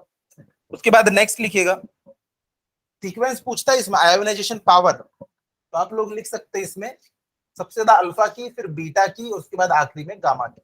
बेचारे के पास तो चार्ज ही नहीं, कहां से आयोनाइज होगा। उसके बाद नेक्स्ट है पेनिट्रेशन पावर, पेनिट्रेट करना। अगर कोई उसके पास खड़ा है तो उसकी स्किन में कौन कितना इजीली पेनिट्रेट कर सकता है। तो पेनिट्रेशन पावर को मैं अगले पेज में लिखाता हूं। अगर इसकी पेनिट्रेशन पावर 1 है तो इसकी पेनिट्रेशन पावर हो जाती है 1/100 टाइम्स, मतलब बहुत कम, 100 गुना कम है penetration power that of gamma. Gamma तो बड़े आराम से पेनिट्रेट हो जाता है, ये पेनिट्रेट नहीं हो सकते, ये तो और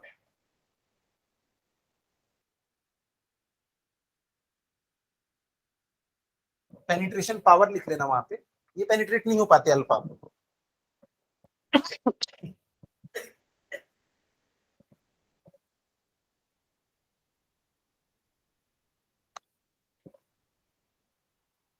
उसके बाद देखो एक और चीज लिख लेना,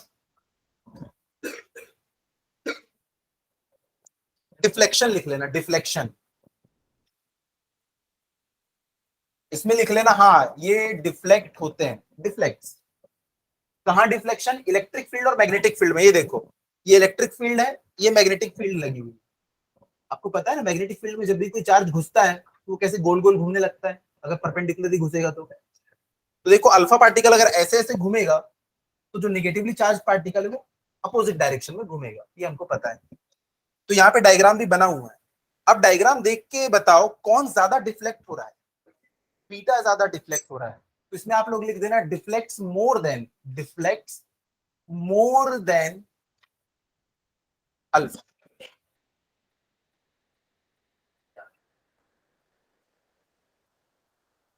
एक मिनट बस, आखिरी पॉइंट है, आज खत्म करना है ना, ये लोग जिद कर रहे हैं, उसके बिना जाएंगे नहीं। तो देखो अल्फा बीटा गामा में से कौन ज्यादा डिफ्लेक्ट हो रहा है, बीटा, और गामा तो डिफ्लेक्ट नहीं हो रहा है, तो इसमें लिख देना no deflection, no no no, कोई डिफ्लेक्शन नहीं होता।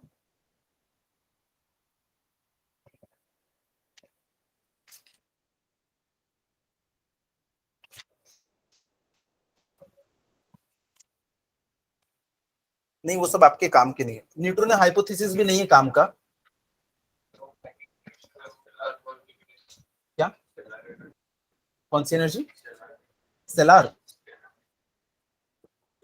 अच्छा आपके में है क्या, ठीक है उसको डिस्कस कर लेंगे, न्यूट्रिनो हाइपोथेसिस के बाद में उसको डिस्कस कर लेंगे। तो देखो न्यूट्रिनो हाइपोथेसिस आपके इसमें नहीं है, मतलब ये कुछ इमेजिनरी था पहले, लेकिन बाद में पता चला कि ये रियल में एग्जिस्ट भी करता है। जो पाउली और फर्मी करके आप लोगों ने साइंटिस्ट का नाम सुना होगा, इन्होंने इमेजिन किया कि ऐसा कुछ होता होगा, और बाद में 1960s में हमको पता चला कि सच में ऐसा कुछ एग्जिस्ट करता है। जैसे देखो ऐसा होता है 5B12, 5 बोरॉन 12, ये कोशिश करता है। अभी देखो इसमें नंबर ऑफ प्रोटॉन्स कितने हैं 5, और नंबर ऑफ न्यूट्रॉन्स कितने हैं 7, ये 5 है ये 7 है। मैं ऐसा एक डायग्राम बना रहा हूं, ऐसा कुछ होता नहीं है, बस आप समझ जाओ ये अलग अलग एनर्जी लेवल पे हैं। ये देखो ये न्यूट्रॉन्स हैं, टोटल 7 न्यूट्रॉन है, और ये प्रोटॉन जो है ये तो 5 ही है। तो यहाँ पे ये न्यूट्रियॉन्स कहलाते हैं। ये कभी नहीं चाहते कि इनका जो दूसरा वाला है ना वो हायर एनर्जी लेवल के ऊपर रहे, तो ये क्या करते हैं, बोलते हैं तू इधर आ जा, पर ये बोलता है मैं तो न्यूट्रॉन हूं, मैं तुम्हारी वाली टीम में कैसे आ सकता हूँ। तो बोलते हैं तू न्यूट्रॉन है ना, तो एक काम कर, तू अगर 0n1 है तो कैसे भी करके यहाँ पे भी अपने साथ एक 1 को ले आ। अगर तू यहाँ पे एक 1 को ले आएगा तो उससे क्या होगा, तू भी क्या बन जाएगा, प्रोटॉन बन जाएगा। तो ये हाइपोथेसिस है कि यहाँ पे वो कुछ एनर्जी को रिलीज करता है, कुछ अपने अंदर में से नेगेटिव चीज को निकालता है, तो अपने आप पॉजिटिव बन जाता है। उसी को हम लोग क्या कहते हैं, न्यूट्रिनो। तो अपने में से कुछ नेगेटिव ही बाहर निकाल देगा तो ये क्या बन जाएगा, पॉजिटिव। और कैसा पॉजिटिव बनता है, प्रोटॉन बन जाता है, और उछल के यहाँ पे आ जाता है, तो ये क्या बन जाएगा 6 6C12, सॉरी ये 13 होता है, ये 13 होता है, तो ये क्या बन जाता है 6C12। ठीक है, तो ये न्यूट्रिनो हाइपोथेसिस है, इसके बारे में भी बहुत डिटेल में हमको नहीं जानना है।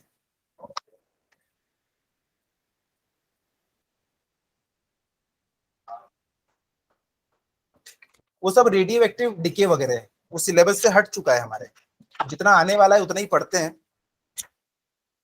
तो आज की पहली स्लाइड, चलो तो फिर ये वाला चैप्टर आप लोग का यहीं पे रोकते हैं। कुछ क्वेश्चंस इसमें मैं ग्रुप में डालूंगा, उसको आप लोग सॉल्व कर लेना। हाँ ये चैप्टर खत्म। इसके बाद हमारा बचा क्या है, सेमीकंडक्टर, तो छोटू सा है कम्युनिकेशन सिस्टम, उसका भी बहुत सारा पोर्शन खत्म करेंगे। इसके बाद ऑलमोस्ट समझ लो हम लोग लास्ट चैप्टर में एंटर करने वाले हैं, उसको जल्दी से खत्म करते हैं, उसके बाद रिवीजन चालू होगा।